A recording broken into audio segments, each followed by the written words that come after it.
హైదరాబాద్ చింతల్లో ఉన్న బస్తా జూనియర్ కాలేజీలతో పాటు పలు ప్రైవేట్ విద్యా సంస్థల అక్రమ నిర్మాణ, భారీ ఫీజుల వసూళ్లు మరియు నిబంధనల ఉల్లంఘనలపై తెలంగాణ ఎన్ఎస్యుఐ నాయకులు తీవ్ర ఆగ్రహం వ్యక్తం చేశారు. మంగళవారం సోమాజిగూడ ప్రెస్ క్లబ్లో ఏర్పాటు చేసిన విలేకరుల సమావేశంలో ఎన్ఎస్యుఐ నేతలు గొల్ల జాన్, సిప్రి, కుందన్ యాదవ్ గారు పాల్గొని ఇంటర్ బోర్డు అధికారులను తప్పుదోవ పట్టిస్తూ విద్యార్థుల జీవితాలతో ఆడుకుంటున్న కాలేజీల యాజమాన్యాలపై తక్షణమే చర్యలు తీసుకోవాలని ప్రభుత్వాన్ని డిమాండ్ చేశారు.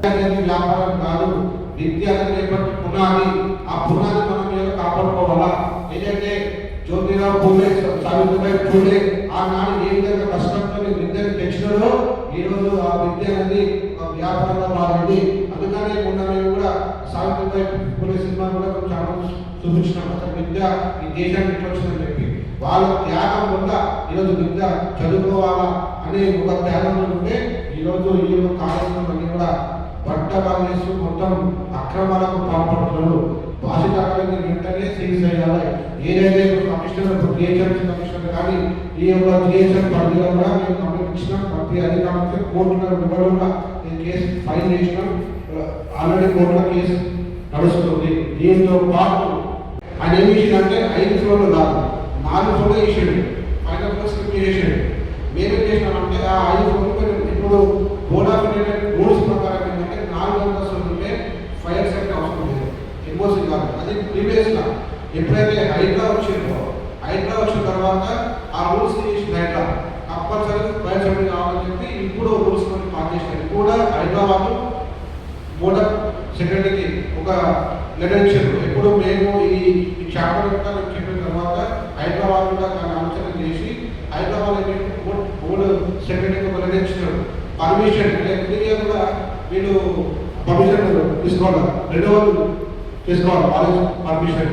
ఆ కాలేజ్ పర్మిషన్ కూడా మీ దగ్గరికి ఎన్ఓసి తీసుకుని వచ్చినప్పుడు అది మాకు పంపండి. హైదరాబాద్ అంటే మీ దగ్గర వచ్చినప్పుడు పంపండి. ఎందుకంటే సైడ్ ఫోర్సులు ఏమున్నాయి, ఇది ఒరిజినల్ కాదని చెప్పి నేను మీకు ఇస్తా అని చెప్పి హైదరాబాద్లో ఈరోజు సెక్రటరీ ఇచ్చారు. కాబట్టి ఇలా చాలా సమస్యలు వాళ్ళ భవిష్యత్తు, ఎందుకంటే దేనికి భారత పౌరులు కాబట్టి వాళ్ళకి స్వచ్ఛమైన విద్య అందించాలి. ఈరోజు మనం పక్క దేశాలను మనం చూస్తున్నాం. మన దేశం నుంచి మనకు ఒక సైన్స్ మనం తయారు చేయాలి, అబ్దుల్ కలాం తయారు కాబట్టి ఆ విద్యను ఈరోజు మనం చేయాలని మా ఆశ. ఈ భాషా పద్ధతి కూడా సేమ్ అంటే ఆ జీతాలు లేవు, స్టాఫ్ జీతాలు లేవు, ఏమి లేవు, పట్టించుకోరు. ఏం చేసినా కూడా మొత్తం అక్రమంగా మొత్తం అసలు భాషా కాలేజ్ 500 బిల్డింగ్ 400 పెట్టిండు. ఈరోజు ₹1,00,000 ఫీజు, మళ్ళీ 10,000 ట్యాబ్, ఇవన్నీ బుక్కులు, అంటే మొత్తం ₹1,00,000 అనే పెట్టే ఫీజు. మళ్ళీ మధ్యాహ్నం లంచ్ పెడతాడు. ఆ లంచ్లో చాలా ఉంటుంది. మరి ఇప్పుడు ఈ భాషా కాలేజ్ మీద ఎందుకు అధికారులు ఎందుకు దీని మీద వాళ్ళు యాక్షన్ తీసుకున్నారు? అసలు ఫైర్ సేఫ్టీ మన ఇంట్లో ముందరేగా ఉన్నట్టు కమిషనర్ జిహెచ్ఎం కమిషనర్ ఫైర్ సంబంధం ఉండదు. ఫైర్ సేఫ్టీ ఎవరు చేయాలా? డిఎఫ్ చేయాలి. ఎప్పుడు హైడ్రో వచ్చిన తర్వాత ఇంజెస్ తర్వాత ఉంటే అది కంపల్సరీ హైడ్రో రిపోర్ట్ వస్తుంది. ఒకవేళ అది దాటితే అది మళ్ళీ ఫైర్ సేఫ్టీ వాళ్ళు చేయాలి. మేము డిఎఫ్లో ఆల్రెడీ మాట్లాడితే ఆయనకు ఒక నిర్లక్ష్యం ఇస్తే ఆయన ఏమంటే ఇది మా నిధులు కాదు, చేయాలి. అదేవిధంగా వాళ్ళు వాళ్ళ ప్రాపర్టీని యూజ్ చేయాలి. కానీ వీళ్ళు మాత్రం ఈ సప్లీజ్ విప్రో అనే ఒక సంస్థకి సప్లీజ్ ఇచ్చి వాళ్ళ సైట్లో వాళ్ళ పర్సనల్గా వాళ్ళ ఆన్లైన్ చెక్ చేస్తే వాళ్ళ పర్సనల్ వాళ్ళ సైట్లో అఫీషియల్గా అడ్రస్ ఈ భాషా జూనియర్ కాలేజ్ చూపిస్తున్నారు. ఆ విధంగా వీళ్ళు సప్లీజ్ ఇవ్వడమే కాక ఒక్క కాలేజ్ పైన ఏదైతే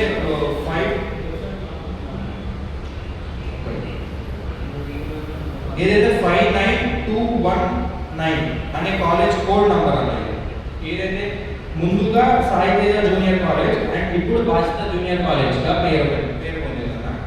ఈ కాలేజ్తో పాత కాలేజ్ కొంపల్లిలో సాయి తేజ జూనియర్ కాలేజ్ నడుస్తుంది.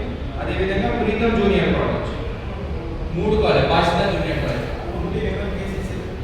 కోర్టులో జాన్ అన్న పేరు పైన నా పేరు పైన పిల్లేసాము. అదే ఈ వీళ్ళు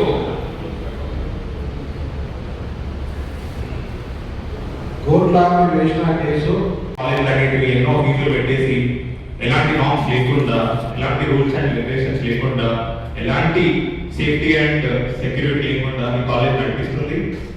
ముఖ్యంగా ఇది ప్రభుత్వ నిర్లక్ష్యమైన అస్సలు కాదు, ఇది అధికారుల నిర్లక్ష్యం. ఏమేమేమో ఎన్నోసార్లు డిఐఓ గారికి దీని మీద కంప్లైంట్ చేయడం జరిగింది. అయినా ఇప్పటి వరకు కూడా దాని మీద ఎలాంటి యాక్షన్ అనేది తీసుకోలేడు. కావున మేము ఎన్ఎస్యూ నుంచి ఒకటే కోరుకుంటున్నాం, ఈ కాలేజ్ మీద కఠిన చర్యలు తీసుకోవాలి. అదేవిధంగా ఇలాంటి కాలేజెస్ ఏవైతే ఈ రాష్ట్రంలో నడుస్తున్నాయో దాని మీద చర్యలు తీసుకొని రేపటి నాటికి యువతని ఒక మార్పుని తీసుకురావాలని మా ప్రభుత్వం ప్రశ్నిస్తుంది. ఎవరైతే అధికారులు ఉన్నారో గత బీఆర్ఎస్ ప్రభుత్వం నుంచి కంటిన్యూ చేసుకుంటా వచ్చిన అధికారులు ఎప్పటికీ ఉన్నారు, వారు మాకు ఎలాంటి రెస్పాన్స్ అనేది ఇస్తలేదు. ఎందుకంటే వాళ్ళు నిర్లక్ష్యం చూపిస్తున్నారు మా ఆర్గనైజేషన్ మీద. మాది ప్రభుత్వం ఉన్నా మేమేం చేయలేకపోతున్నాం అంటే వాళ్ళ వైఖరి అనేది మేము భావిస్తున్నాం. ముఖ్యంగా ఈ కాలేజ్ అనేది ఎన్నో బ్రాంచెస్ అనేవి ఉన్నాయి. ఆ బ్రాంచెస్ అనేవి కూడా వెంబడే ఏఐఓ గారు యాక్షన్ తీసుకొని ఆ కాలేజెస్కి వెళ్ళి ఇన్స్పెక్షన్ చేసి దీని మీద కఠిన చర్యలు తీసుకొని కాలేజెస్ ఇలాంటివి ఏవైతే వశిష్ట కానీ ఫర్దర్ గా ఏ కాలేజెస్ ఉన్నా మేము వాటిని ఈ కాలేజ్ అనేది టార్గెట్ చేస్తలేము. కానీ ఇలాంటి కాలేజెస్ ఎన్నో ఉన్నాయి, మేము దాన్ని ఇంకా ముందుకు తీసుకొస్తామని మీకు చెప్తూ మీరు కూడా మాకు సహకరించి దీని మీద